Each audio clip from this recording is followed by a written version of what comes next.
everyone, and welcome to the show today. I'm your host, Jeanette Walls, author of Half-Broke Horses. Today, I'm here with my grandmother, Lily Casey Smith. This woman, for those of you who do not know, is the one whose life I followed as closely as possible, trying to retell her story of independence, strength, and hope. She so kindly agreed to answer some questions that some of you in the audience have posted on her Twitter or sent her through fan mail. Oh, thank you! Okay, the first question we have here says, some typical teenage lingo, of course, but asks, so I was wondering, what did Phoenix really mean to you? I live in Phoenix and I love it so much. Why didn't you like it here?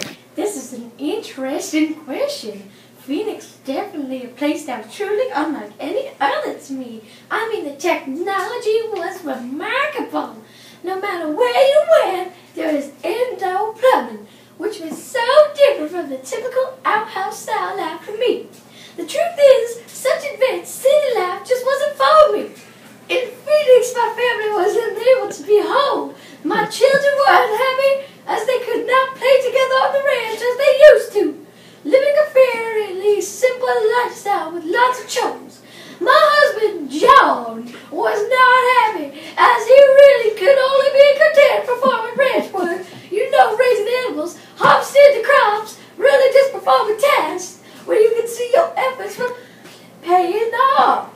And as for myself, I suppose the city would have been okay. But seeing the people of my family so miserable and being forced to teach in a bigger school system with people trying to control what I could and could not teach made me feel resentful of Phoenix. I suppose what I'm trying to say is that what Phoenix meant to me was a whole lot of things that I did not want. It meant change that I was unable to accept. I did not like the fact that the world was changing so fast right before my eyes.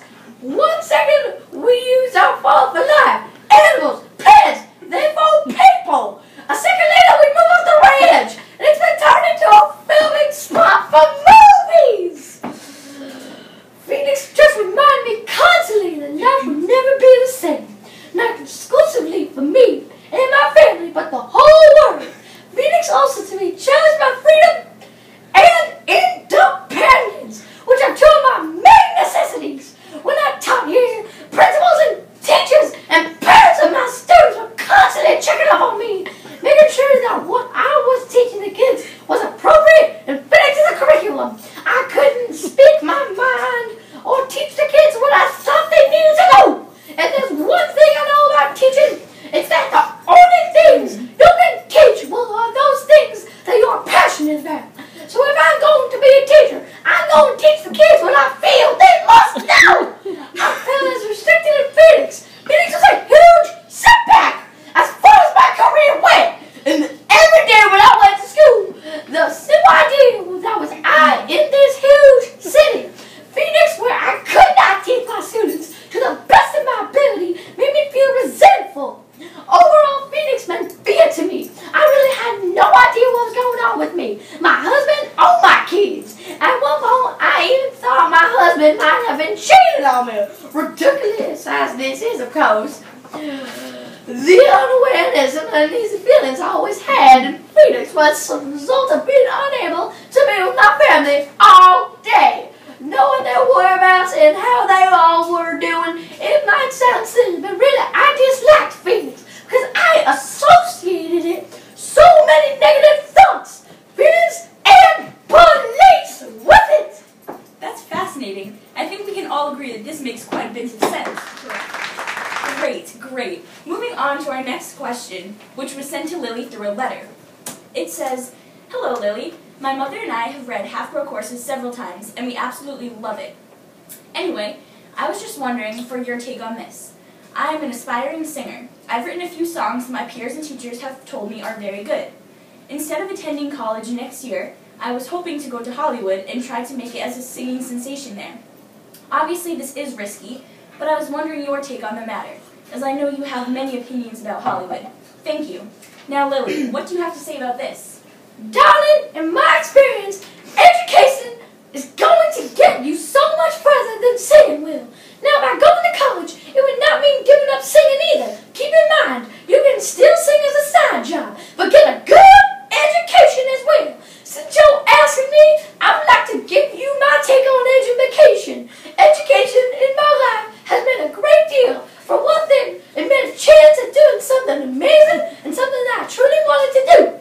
meant getting out of my own ranch life, breaking horses, harvesting crops, raising animals, doing such chores, and being able to finally learn what I wanted to learn. I mean, learning things that really interested me. Not only it has been something that, to this day, had kept me inspired and motivated, but it also means freedom to me. As I mentioned before, it meant that my ranch life could come to an end.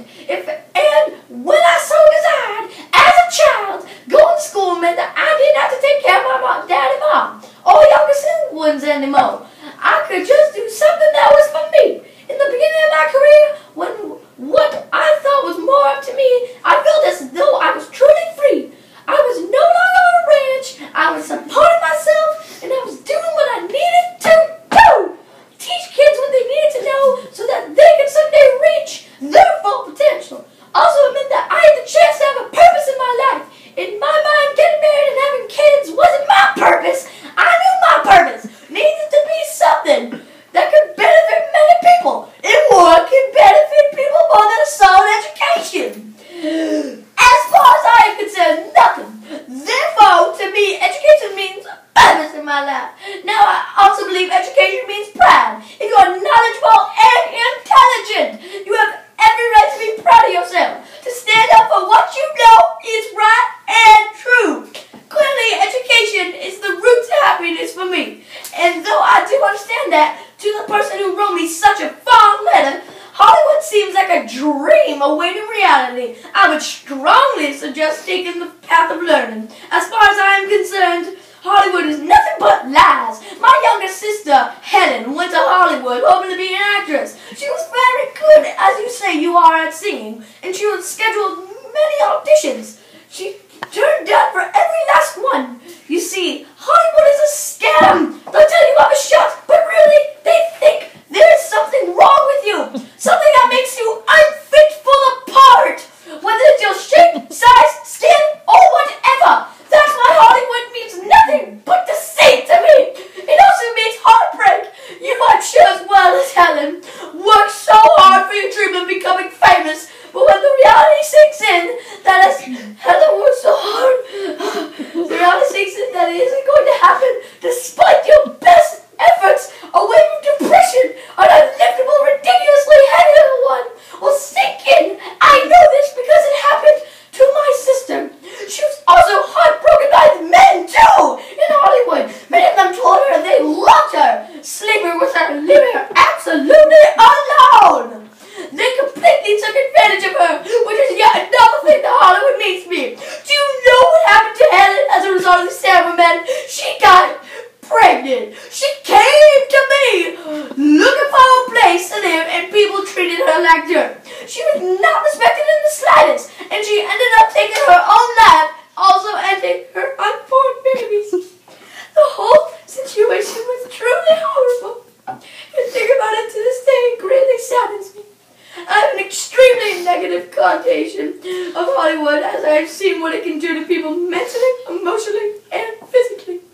Now this choice is up to the person who wrote me, but my suggestion is, go to school. Well, it's definitely a difficult choice, but I do think that the true meanings behind Hollywood and education as well have been uncovered by you. Hopefully this will help your fan. Unfortunately, we have run out of time, and on a rather sad note too. Well, to brighten the mood, I would like to suggest that anyone who is interested in Lily Casey Smith's life story read my novel about her, Half Broke Horses. Such a wonderful, unique, and courageous woman deserves for her story to be shared with all. Thank you so much to my grandmother for coming here today to speak with all of us. Thank you. Thank you for having me, Jeanette, and thank you to the audience as well. Thank you all for tuning in, and we'll see you next time.